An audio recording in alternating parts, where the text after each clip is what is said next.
masuk ke subbab yang pertama, yaitu pengertian ruang dan juga interaksi antar ruang. Apa yang kalian pikirkan ketika kalian mendengar kata ruang? Apakah istilah ruang ini sama dengan ruang kelas, ruang tidur, atau ruang tamu yang ada di rumah kalian? Tentunya tidak, karena istilah ruang di sini cakupannya jauh lebih luas. Tentunya kalian pun merasakan sendiri, manusia itu tidak bisa hidup tanpa adanya udara, air, tanah. Bahkan manusia tidak akan bisa hidup tanpa adanya hewan dan juga tumbuhan, ya kan? Nah, unsur-unsur tadi seperti halnya tanah, air, udara, hewan, dan tumbuhan itu merupakan bagian daripada ruang di materi ini. Lalu sebenarnya apa sih pengertian dari ruang itu sendiri? Coba kita lihat.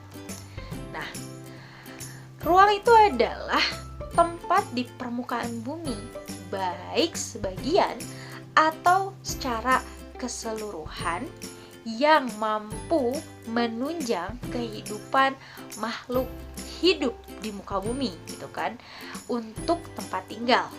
Nah, jadi ruang itu memang selalu diidentikan sama seperti tempat atau wilayah.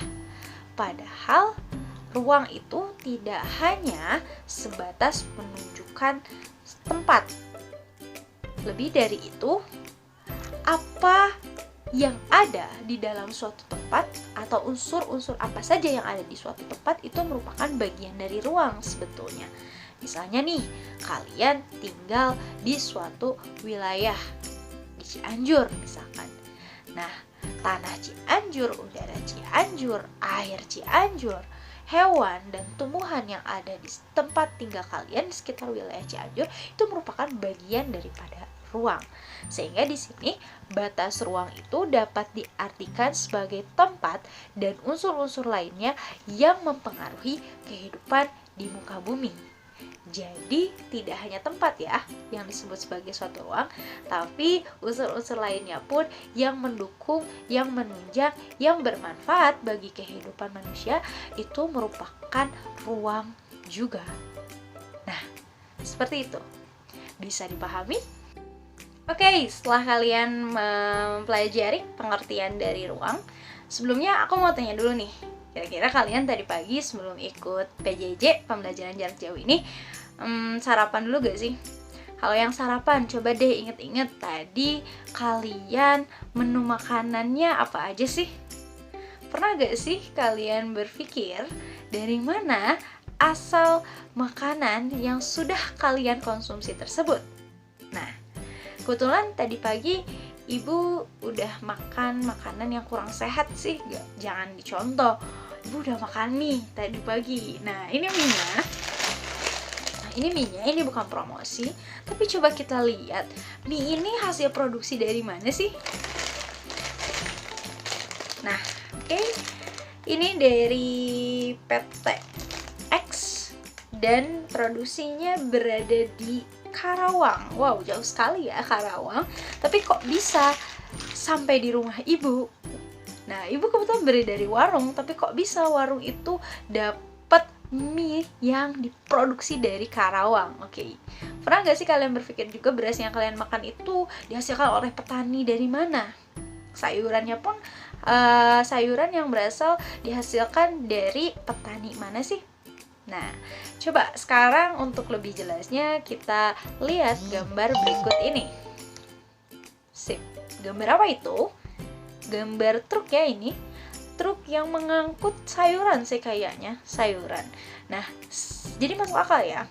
Kenapa kita bisa makan makanan yang tidak dihasilkan di lingkungan terdekat kita? Karena ya didistribusikan, karena ya dikirim, disebarkan dari satu wilayah ke wilayah yang lain. Pernah gak sih kalian berpikir kita ini berada di lingkungan yang sama sekali tidak dekat dengan lautan, tapi kok kita masih bisa makan sama cumi, makan sama ikan tuna mungkin, makan sama ikan ikan laut lainnya seperti itu. Nah, ini akan terjawab oleh materi interaksi antar ruang. Oke adik-adik, setiap daerah itu punya karakteristik atau ciri khas yang berbeda-beda. Contoh kecilnya saja di Cianjur. Di Cianjur itu terdiri dari beberapa kecamatan, dan setiap kecamatan itu biasanya punya karakteristik yang berbeda-beda juga. Contohnya di sekitar wilayah tempat tinggal ibu, yaitu wilayah Pacet, Cipanas, dan juga Puncak. Itu suhu udaranya jauh lebih dingin dibandingkan dengan wilayah Cianjur kota, seperti halnya Karangtengah dan juga Warung Kondang. Di daerah sana suhu udaranya itu jauh lebih panas. Nah, dampaknya suhu udara itu terhadap aktivitas kehidupan masyarakatnya pun juga berbeda-beda ternyata. Jika di sekitar wilayah Cipanas, Pacet, sebagian besar masyarakatnya itu bermata pencaharian sebagai petani sayur dan juga buah-buahan. Daerah Puncak, petani teh kan. Berbeda dengan wilayah Cianjur seperti halnya Warung Kondang dan juga Karangtengah, itu masyarakatnya biasanya menanam tanaman padi. Nah, warga Cipanas, Pacet itu biasanya tidak menanam padi karena akan kurang maksimal hasilnya, produksinya gitu, karena suhu udaranya tidak begitu mendukung. Oleh karena itu biasanya warga Cipanas, Pacet itu membeli beras justru ke daerah Cianjur, Karangtengah, atau Warung Kondang. Dan apakah kalian tahu kalau warga Cianjur kota itu sebagian besar mendapatkan pasokan sayuran itu dari daerah Pacet dan juga Cipanas yang dijual oleh para petani-petani di wilayah Cipanas itu ke pasar-pasar tradisional yang ada di wilayah Cianjur. Oke. Dan teh pun bisa kita dapatkan juga dari para petani-petani yang ada di wilayah Puncak. Nah, bagaimana dengan kasus tadi mie? Di sini tidak ada pabrik mie, sehingga kita mendatangkan mie itu dari wilayah Karawang. Dapat kita simpulkan bahwa kenapa setiap daerah itu gitu kan saling berinteraksi atau saling berhubungan, karena setiap wilayah atau daerah itu punya ciri khas dan karakteristiknya masing-masing, sehingga setiap daerah itu tidak mampu untuk memenuhi kebutuhan hidupnya secara sendiri dan membutuhkan pasokan atau dukungan dari wilayah yang lainnya.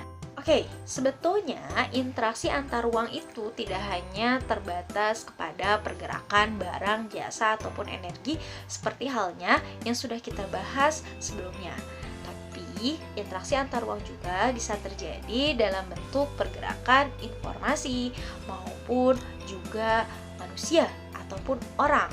Nah, kalau misalkan pergerakan informasi dan juga ide gagasan itu disebut sebagai komunikasi. Kita berhubungan atau mengemukakan gagasan atau pesan lewat telekomunikasi, lewat handphone, itu termasuk juga interaksi.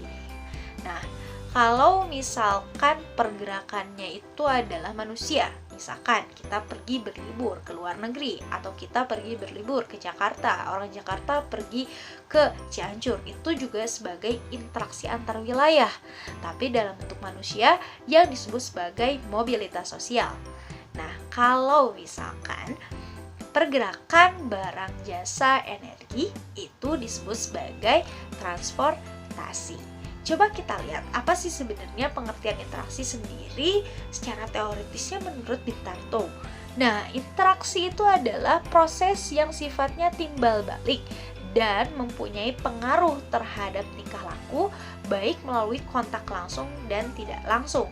Jadi, ya, interaksi itu harus ada hubungan timbal balik antara pihak-pihak yang saling berhubungan.